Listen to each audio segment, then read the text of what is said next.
ಶುಭೋದಯ. ಸ್ವಾಗತ. ನಿಮ್ಮೆಲ್ಲರಿಗೂ ಸ್ವಾಗತ.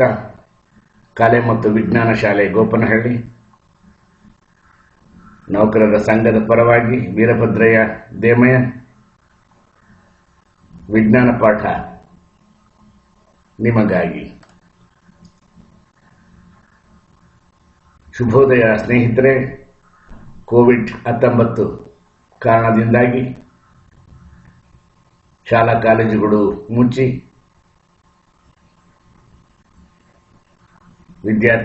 ವಿದ್ಯಾರ್ಥಿನಿಯರಿಗೆ ಸಂಕಷ್ಟಗಳು, ಅವರ ಮುಂದಿನ ಯೋಜನೆಗಳ ಬಗ್ಗೆ ಸಾಕಷ್ಟು ಕಷ್ಟಪಡ್ತಾ ಇದ್ದಾರೆ. ಅವರಿಗೋಸ್ಕರ ನಮ್ಮ VVSM ಅಕಾಡೆಮಿ ಶೈಕ್ಷಣಿಕ ಮಾರ್ಗಗಳಲ್ಲಿ ಯಶಸ್ಸಿನ ಗುರಿಗಳನ್ನು ಸಾಧಿಸಲು ನಮ್ಮ ಕಾರ್ಯಕ್ರಮಗಳಲ್ಲಿ ಪೂರ್ಣ ಹೃದಯದಿಂದ ಕೈಜೋಡಿಸಿ ಬನ್ನಿ.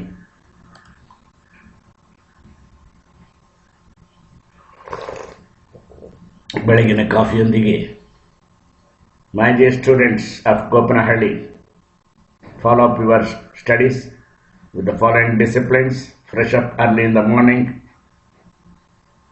Say good morning to your teachers and good morning to your parents, friends.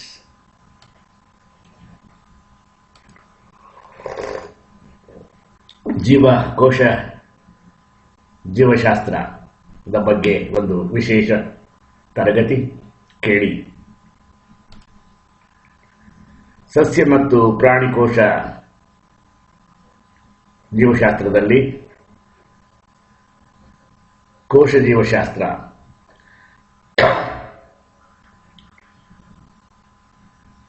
ಎಲ್ಲ ಜೀವಿಗಳ ಮೂಲ ಬಿಲ್ಡಿಂಗ್ ಬ್ಲಾಕ್ಗಳಾಗಿವೆ. ಏನು ಜೀವಕೋಶ ಅಂದರೆ? ಜೀವಕೋಶ ಅಂತಂದ್ರೆ ಜೀವಕೋಶ ಅತ್ಯಂತ ಸೂಕ್ಷ್ಮ, ಬರಿಗಣ್ಣಿಗೆ ಕಾಣದೇ ಇರತಕ್ಕಂಥ ಜೀವಕೋಶಗಳು ಸೂಕ್ಷ್ಮ ದರ್ಶಕಕ್ಕೆ ಮಾತ್ರ ಕಾಣಿಸುತ್ತವೆ. ನೋಡಿ, ಜೀವಕೋಶಗಳು ಅಂದರೆ ಎಲ್ಲ ಜೀವಿಗಳ ಮೂಲ ಬಿಲ್ಡಿಂಗ್ ಬ್ಲಾಕ್ಗಳಾಗಿದ್ದಾವೆ. ಪ್ರತಿಯೊಂದು ಜೀವಿಗಳ ಮೂಲ ಬಿಲ್ಡಿಂಗ್ ಬ್ಲಾಕ್ಗಳು, ಬಿಲ್ಡಿಂಗ್ ಇಟ್ಟಿಗೆಗಳು ಹೇಗೋ ಹಾಗೆ ಆ ಜೀವಕೋಶಗಳು ದೇಹದ ಆನುವಂಶಿಕ ವಸ್ತುಗಳನ್ನು ಸಹ ಹೊಂದಿರುತ್ತವೆ. ದೇಹದಲ್ಲಿರ್ತಕ್ಕಂಥ ಆನುವಂಶಿಕ ವಸ್ತು ಅದು ಪ್ರಾಣಜೀವಕೋಶ ಆಗಿದ್ರೆ ಆನುವಂಶಿಕ, ಸಸ್ಯ ಜೀವಕೋಶದಲ್ಲೂ ಸಹ ಆನುವಂಶಿಕನೇ. ಯಾಕೆಂದ್ರೆ ಸಸ್ಯಗಳಿಗೂ ಜೀವ ಇದೆ. ಯಾರು ತೋರಿಸ್ಕೊಟ್ರಪ್ಪ? ಲೇ ತೇಜ, ವಿನಯ ಹೇಳ್ರು, ಯಾರ ಸಸ್ಯಗಳಿಗೆ ಜೀವ ಇದೆ ಅಂತ ಹೇಳ್ಕೊಟ್ಟಿದ್ದು ನಮಗೆ ಮುಂಚೆ? ನಮ್ಮ ದೇಶದಲ್ಲಿ ಸುಭಾಷ್ ಚಂದ್ರ ಬೋಸ್ ಹೆಸರು ಕೇಳಿದ್ರೇನ್ರು? ಅವ್ರ ತಮ್ಮ ಅಥವಾ ಅವರ ಅಣ್ಣ, ಅವರ ಸಹೋದರರಾದ ಜಗದೀಶ್ ಚಂದ್ರ ಬೋಸ್, ಅವರು ಸಸ್ಯಗಳಿಗೂ ಜೀವ ಇದೆ ಅಂತ ತೋರಿಸ್ಕೊಟ್ಟವರು. ಹಾಗೆ ಈ ಜೀವಕೋಶಗಳ ಬಗ್ಗೆ ವಿಶೇಷವಾದ ಅಧ್ಯಯನ ಮಾಡೋಣ. ಜೀವಕೋಶಗಳು ಅನೇಕ ಭಾಗಗಳನ್ನು ಹೊಂದಿವೆ. ಪ್ರತಿಯೊಂದು ಸಹ ವಿಭಿನ್ನ ಕಾರ್ಯವನ್ನು. ಜೀವಕೋಶದಲ್ಲಿರ್ತಕ್ಕಂಥ ಸೂಕ್ಷ್ಮ ಕೋಶಗಳು ಏನಿದಾವೆ ಅವೆಲ್ಲವೂ ಸಹ ತನ್ನದೇ ಆದ ವಿಭಿನ್ನ ಕಾರ್ಯವನ್ನ ಮಾಡ್ತವೆ. ಆಮೇಲೆ ಒಂದು ಜೀವಕೋಶ ಅಂತಂದ್ರೆ ಅದರಲ್ಲಿ 3 ಭಾಗ ಮುಖ್ಯವಾಗಿ. ಅದು ಪ್ರಾಣಿ ಜೀವಕೋಶ ಆಗಿರ್ಬೋದು, ಸಸ್ಯ ಜೀವಕೋಶ ಆಗಿರ್ಬೋದು. ಜೀವಕೋಶ ಪೊರೆ, ಅದರಲ್ಲಿರ್ತಕ್ಕಂಥ ನ್ಯೂಕ್ಲಿಯಸ್ ಮತ್ತು ಸೈಟೋಪ್ಲಾಸಮ್. ಈ ಸೈಟೋಪ್ಲಾಸಮ್ ಅಂತಕ್ಕಂಥದ್ದು ಕೋಶ ಮತ್ತು ನ್ಯೂಕ್ಲಿಯಸ್ ಪೊರೆಗಳ ನಡುವೆ ಇರ್ತದೆ. ವಿನಯ, ನಿನಗೋಸ್ಕರ ಮಾಡಿದ ಕಡೆ ಇದನ್ನ ನೋಡ ಸರಿ. ಪಕ್ಕದಲ್ಲಿ ಚಿತ್ರಗಳಿದ್ದಾವೆ, ನೋಡು. ಎಲ್ಲ ಸ್ಕ್ರೀನಾಗಿ ನೋಡಿಕೊಂಡು ಪಾಠ ಕಲ್ತ್ಕೊ, ಓದ್ಕೋ ಸ್ವಲ್ಪ. ಅದರಲ್ಲಿರ್ತಕ್ಕಂಥ ಪ್ರತಿಯೊಂದು ಸಂಕೀರ್ಣ ವ್ಯವಸ್ಥೆಗಳಿದ್ದಾವೆ, ಸೂಕ್ಷ್ಮ ನಾರುಗಳಿದ್ದಾವೆ, 100 ಸಾವಿರಾರು ಸೂಕ್ಷ್ಮ ಕಣಗಳು ಅಂದರೆ ಸೂಕ್ಷ್ಮ ಜೀವಕೋಶಗಳು ಎಂದು ಕರೆಯಲ್ಪಡುವ ಸಣ್ಣ ಮತ್ತು ವಿಭಿನ್ನ ರಚನೆಗಳನ್ನು ಹೊಂದಿದ್ದಾವೆ. ಅವನ್ನ ಪ್ಲಾಸ್ಮಾ, ರೈಬೋಸೋಮ್ಗಳ ಕೋಶ, ಎಂಡೋಪ್ಲಾಸ್ಮಿಕ್ ರೆಟಿಕ್ಯುಲಮ್, ಗಾಲ್ಗಿ ದೇಹಗಳು, ಮೈಟೊಕಾಂಡ್ರಿಯಾ, ಸೆಂಟ್ರಿಯೋಲ್ ಮತ್ತು ವ್ಯಾಕ್ಯೂಲ್ ಇನ್ನು ಮುಂತಾದ ಅನೇಕ ಸೂಕ್ಷ್ಮ ಜೀವಕೋಶಗಳನ್ನು ಹೊಂದಿರ್ತದೆ ಸ್ನೇಹಿತರೆ.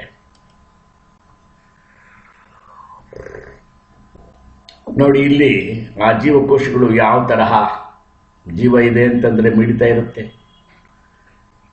ಪ್ರತಿಯೊಂದು ಜೀವಕೋಶಗಳಿಗೂ ಮಿಡಿತ ತುಡಿತ ಇದ್ದೇ ಇರುತ್ತದೆ. ನೋಡಿ ಹೇಗೆ ಈ ಜೀವಕೋಶಗಳು ವಿಭಜನೆ ಹೊಂದ್ತವೆ ಮತ್ತೆ ಅನೇಕ ರೀತಿಯ ವಿಭಿನ್ನ ಕೆಲಸ ಕಾರ್ಯಗಳನ್ನು ನಾವು ನೋಡ್ತೇವೆ ಇಲ್ಲಿ ಸ್ನೇಹಿತರೆ. ಪ್ರತಿಯೊಂದು ಜೀವಕೋಶದಲ್ಲಿ ಪ್ರಾಣಿ ಅಥವಾ ಸಸ್ಯ ಜೀವಕೋಶಗಳಾಗಿರಬಹುದು, ಯಾವುದೇ ಆದ್ರೂ ಅದರಲ್ಲಿ ಗಾಲ್ಗಿ ಆಪರೇಟಸ್, ಗಾಲ್ಗಿ ಬಾಡಿಗಳು, ಗಾಲ್ಗಿ ದೇಹಗಳು, ನಯವಾದ ಎಂಡೋಪ್ಲಾಸ್ಮಿಕ್ ರೆಟಿಕ್ಯುಲಮ್ಗಳು, ಕಠಿಣವಾದ ಎಂಡೋಪ್ಲಾಸ್ಮಿಕ್ ರೆಟಿಕ್ಯುಲಮ್ಗಳು, ರೈಬೋಸೋಮ್ಗಳು, ನ್ಯೂಕ್ಲಿಯಸ್ ಬೀಜಕೇಂದ್ರಗಳು, ಸೆಲ್ ಮೆಂಬ್ರೇನ್ಗಳು, ಲೈಸೋಸೋಮ್ಗಳು, ವ್ಯಾಕ್ಯೂಲ್ಗಳು, ಸೆಂಟ್ರಿಯೋಲ್ಗಳು, ಸೈಟೋಸ್ಕೆಲಿಟನ್, ಮೈಟೊಕಾಂಡ್ರಿಯಾಗಳು ಇನ್ನು ಮುಂತಾದವುಗಳು ಇರ್ತವೆ ಸ್ನೇಹಿತರೆ.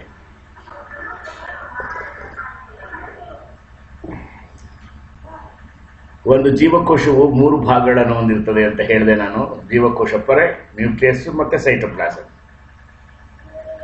ನೋಡಿ, ಇದು ಪ್ಲಾಂಟ್ ಸೆಲ್ ಅಂದ್ರೆ ಸಸ್ಯ ಜೀವಕೋಶ, ಇದು ಪ್ರಾಣಿ ಜೀವಕೋಶ. ಎಡಗಡೆ ಇರ್ತಕ್ಕಂಥದ್ದು ಸಸ್ಯ ಜೀವಕೋಶ, ಬಲಗಡೆ ಇರ್ತಕ್ಕಂಥದ್ದು ಪ್ರಾಣಿ ಜೀವಕೋಶ. ವಿನಯ, ತೇಜ ನೋಡ್ರೋ, ಚಿತ್ರಗಳನ್ನು ನೋಡ್ರೋ, ಏನೇನೋ ಕೆಲಸಕ್ಕೆ ಬರೋದು ನೋಡ್ತೀರ. ಮೊಬೈಲ್ಗಳು ಬಂದ್ಬಿಟ್ಟಿದ್ದಾವೆ ನೋಡ್ಯಾವ. ಮೊಬೈಲ್ನಲ್ಲಿ ಕೆಲಸಕ್ಕೆ ಬರೋದೆಲ್ಲ ನೋಡೋಕೆ ಹೋಗ್ಬೇಡ್ರಿ, ಸ್ವಲ್ಪ ಇವನ್ನ ಓದ್ಕೊಳ್ಳಿ, ಮುಂದೆ ಮುದ್ದುಗು ಮುಸುರುಗಾಗ್ತದೆ ಅಂತ ನಮ್ಮ ರಾಮಪ್ಪ ಮೇಷ್ಟ್ರು ಹೇಳ್ತಿದ್ರು ನಮ್ಮಪ್ಪ. ಅದಕ್ಕೆ ಗ್ರಾಮೀಣ ಭಾಷೆಯಲ್ಲಿ ಹೇಳಬೇಕು ಅಂತಂದ್ರೆ ಒಳ್ಳೆಯದನ್ನ ಕಲ್ತ್ಕೊಳ್ಳಿ, ಓದ್ಕೊಳ್ಳಿ ಚೆನ್ನಾಗಿ. ಇಲ್ಲಿ ನೋಡಿ, ಎಡಗಡೆ ಇರ್ತಕ್ಕಂಥದ್ದು ಯಾವುದು?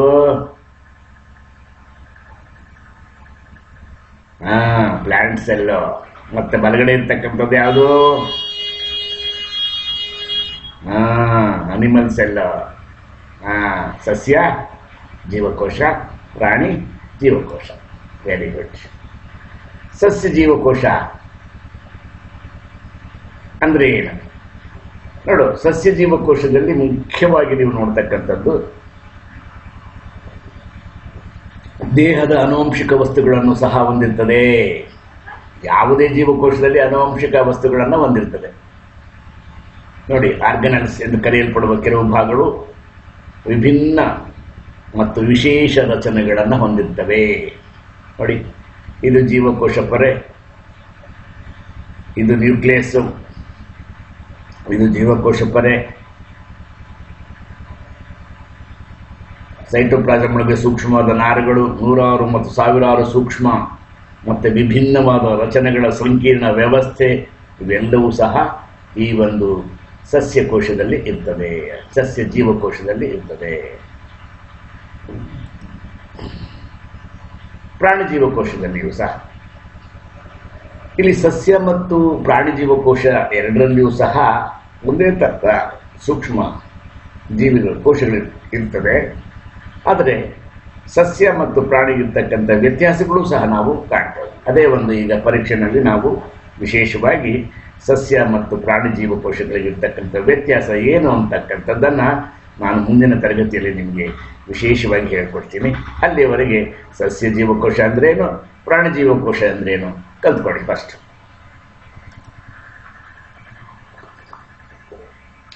ಮತ್ತೆ ಒಂದು ಪ್ರಶ್ನೆ ಕೊಟ್ಟಿದ್ದೀನಿ ಇಲ್ಲಿ, ಆರ್ಗನಲ್ಸ್ ಬ್ಲಾಕ್ ಎ ಮತ್ತೆ ಬ್ಲಾಕ್ ಬಿ. ಎ ಪಟ್ಟಿ ಬಿ ಪಟ್ಟಿ ಹೊಂದಿಸಿ ಬರೆಯೋದು. ಇಲ್ಲೊಂದು ಪ್ರಶ್ನೆ ಇರ್ತದೆ ಪರೀಕ್ಷೆನಲ್ಲಿ, ಇದನ್ನ ಓದ್ಕೊಳ್ಳಿ. ಸುಳಿವು ಕೊಡ್ತೀನಿ ನಿಮಗೆ. ಈ ಪ್ರಶ್ನೆಗೆ ಉತ್ತರಿಸಲು ದಯವಿಟ್ಟು ಜೀವಕೋಶದ ರಚನೆ ಮತ್ತು ಜೀವಕೋಶದ ಅಂಗಗಳು, ಘಟಕಗಳ ಕಾರ್ಯವನ್ನು ಅಧ್ಯಯನ ಮಾಡಿ ಈ ಪ್ರಶ್ನೆಯನ್ನು ಉತ್ತರಿಸಬೇಕಾಗುತ್ತೆ ಸ್ನೇಹಿತರೆ. ಧನ್ಯವಾದಗಳು. ಈ ಒಂದು ಕರೋನಾ ಸಮಯದಲ್ಲಿ ಮುಖ ಕವಚವನ್ನು ಹಾಕೊಳ್ಳಿ, ಸ್ಯಾನಿಟೈಸರ್ಗಳನ್ನು, ಮಾರ್ಜಕಗಳು ಇವನ್ನ ಹಾಕ್ಕೊಂಡು, ಸೋಪು ಹಾಕೊಂಡು ಕೈ ತೊಳ್ಕೊಳ್ಳಿ. ಆಮೇಲೆ ರಶ್ನಲ್ಲಿ ಹೋಗ್ಬೇಡಿ, ಪಕ್ಕ ಕುತ್ಕೊಂಡು ಹಳ್ಳಿ ಭಾಷೆನಲ್ಲಿ ಹೇಳೋದು ಬೇಡ, ಯೂಟ್ಯೂಬ್ನಲ್ಲಿ ಹೋಗ್ತಾ ಇದೆ, ಅದರಿಂದ ನಾನು ಹೇಳಲ್ಲ. ನೀವು ಅರ್ಥ ಮಾಡ್ಕೋಬೇಕು ಏನೋ. ಹುಷಾರಾಗಿ ಇರಿ, ಗುಂಪಿನಲ್ಲಿ ಜಾಸ್ತಿ ಓಡಾಡಬೇಡಿ. ಕರೋನಾ ಮುಗಿಯೋವರೆಗೂ, ಕರೋನಾ ಎಲ್ಲಿ ಮುಗಿಯುತ್ತೆ, ಜೊತೆಯಲ್ಲೇ ಸಾಗೋಣ. ನಾವು ಆರೋಗ್ಯವನ್ನು ಕಾಪಾಡಿಕೊಳ್ಳಿ. ಧನ್ಯವಾದಗಳು. ಮುಂದಿನ ತರಗತಿಯಲ್ಲಿ ನಾವು ಭೇಟಿಯಾಗೋಣ.